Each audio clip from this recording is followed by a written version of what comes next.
Hi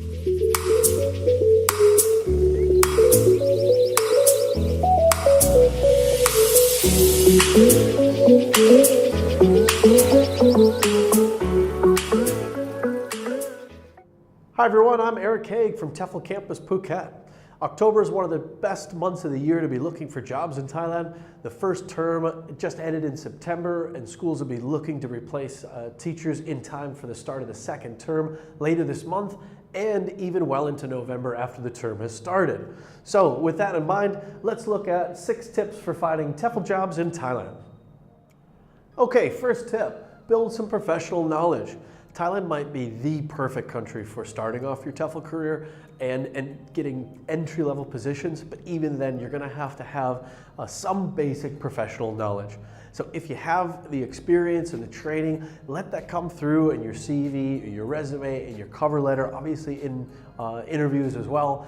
If you don't, that's actually where a training course such as ours does come into play. So basically, do you know about your teaching methodologies? If you are asked about audiolingualism versus task-based learning, for instance, maybe the value of total physical response, do you have any idea what that stuff means? If you don't, a course such as ours or some general research into the profession will certainly help. Do you know basic acronyms? Do you know who your ELLs are, your English language learners? Do you know what an L1 is, the student's first language or mother tongue? Do you know what ELT versus ESL or EFL is? Right? You're going to need to know these things in your correspondence with your potential employer and be able to use them in an interview. It even goes into just basic grammar knowledge. A classic lesson might be something like gerunds versus infinitives, and you don't want to be asked about that in an interview without having some idea of what it means. In fact, some employers around Thailand will have you fill out a grammar exam before they even consider you for an interview. Do you know what productive versus reception skills are? Right? If you don't know these things, you're going to have a hard time getting through interviews. I'm not saying that all interviews are going to ask you for this stuff. The more basic jobs and the more basic employers actually really don't go this in depth, but the better paying positions with better work conditions at better employers are going to demand that you know this stuff. Do you have the answers to basic situational type of questions in an interview? How would you encourage quiet students in the classroom? What's your approach to maximizing student talk time? How do you deal with any potential disruptive behavior issues? You're going to want to have these answers there. And again, either experience in the real classroom or attending a training course such as ours is certainly going to help. All right, tip number 2, know the culture. Thais are famous for their quiet tolerance of foreigners and their potential cultural faux pas, but you're going to want to make sure that your potential employer knows that you have some semblance of understanding of Thai culture for that all-important first impression. So you needn't speak Thai fluently or even be able to construct a whole sentence, but you're going to want to know whether to use words like kap or ka for men and women. You don't have to master the Thai greeting called the Y, but you are going to want to know at least some basics of how to do it, how to deliver it, and not to outstretch your hand like you would for a Western-style handshake. Are you going to take off your shoes at the door or not? There are pretty simple ways to identify whether you have to or not. You just look at the threshold of the room in front of you or look at the Thai person who entered before you. But being aware that you may have to take off your shoes is a basic of Thai culture. This is a pretty big one. You never want to appear to be impatient or frustrated. Obviously, you don't want to do this probably in just about any culture around the world, but in Thailand, it's particularly important. Having impatience or having a hot heart, they say, jai vron, it's really frowned upon in Thai culture. You must remain calm. You certainly can't appear to be impatient, and this may come up. Your interviewer may be late to the interview, may have given you a last-minute change to the location, something like that that's just frazzling you a little bit, and you want to remain eternally composed. And again, you're going to want to remain really modest. Not only are you going to be the employee, but you're going to have to know your role in terms of just being an outsider in Thailand. You may come in thinking that you have a better approach to things, but really that is not the way to look at it. Always remain modest, always remain calm, and you should be okay in terms of the basic standards of Thai culture. Okay, our third point, part of even being professional and knowing the culture is looking the part. This is one of the most common complaints from employers that I know. We get so many people showing up to interviews looking more like they're ready for the beach or for a night out in the town than they are for an interview. Appearance goes a long way in Thailand, actually even to a fault. Surface over substance, some of us call it. If you look the part, you are the part. You could be the best teacher in the world, but if you're not looking right, they may have a little bit of an issue accepting that fact. So help yourself out, look the part. An approach to this is very close to how we might approach it in the West. Gentlemen, except for a sport coat, you're gonna look pretty much the same in terms of apparel. Your shoes are gonna have to be shined, your trousers are gonna have to be pressed, your shirt's gonna be pressed, looking crisp. You're gonna be wearing a tie.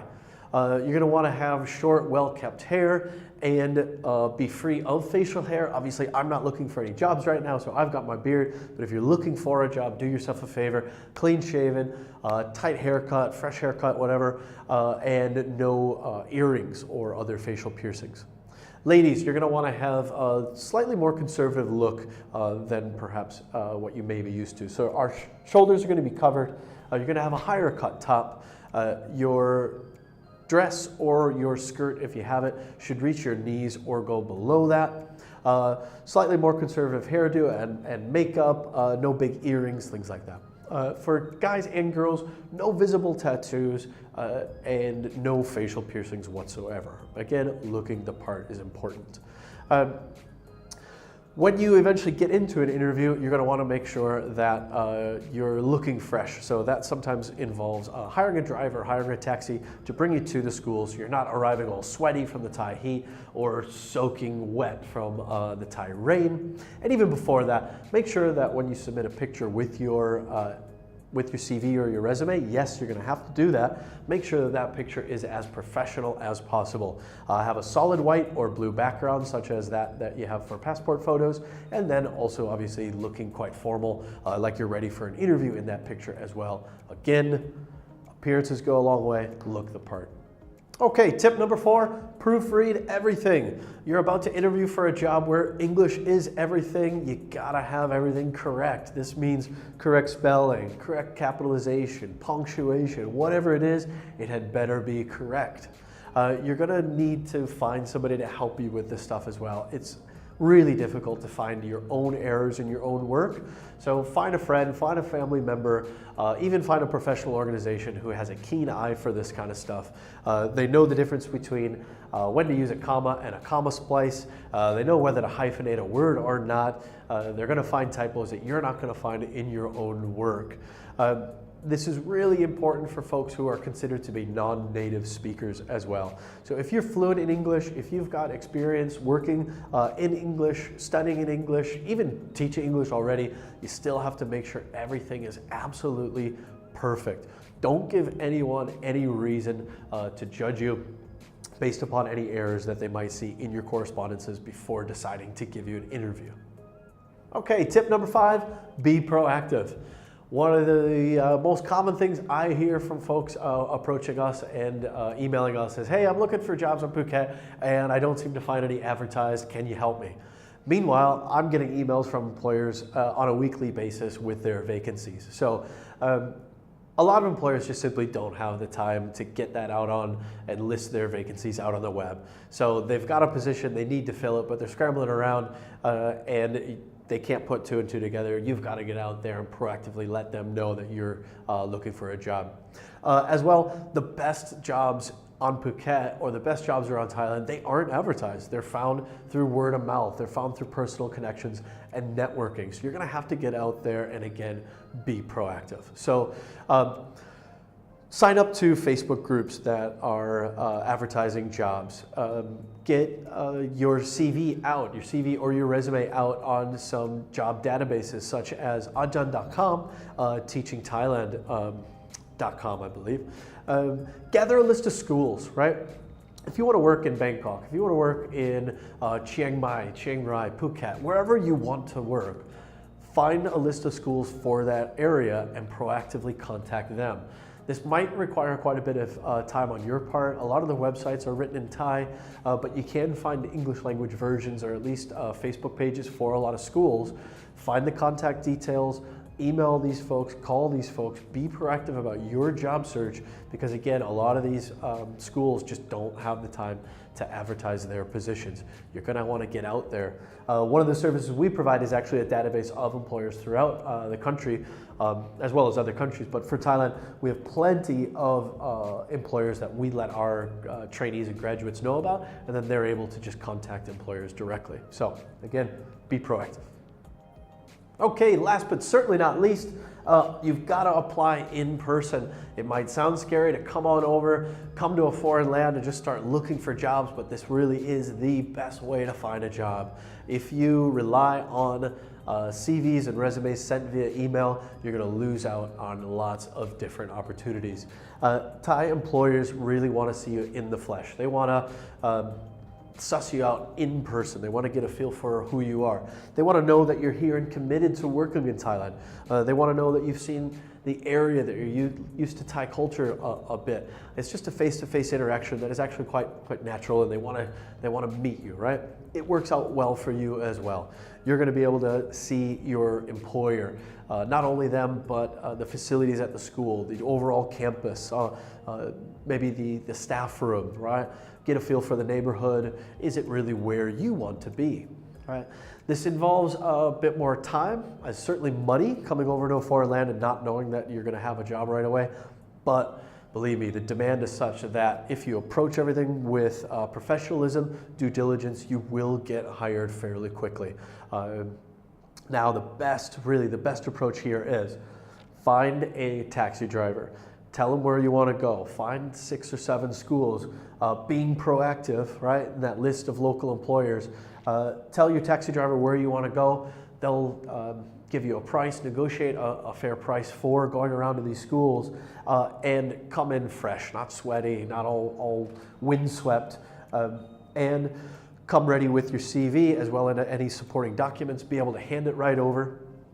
Get contact information for who's ever in charge of hiring. Maybe it's a foreigner or a Thai person.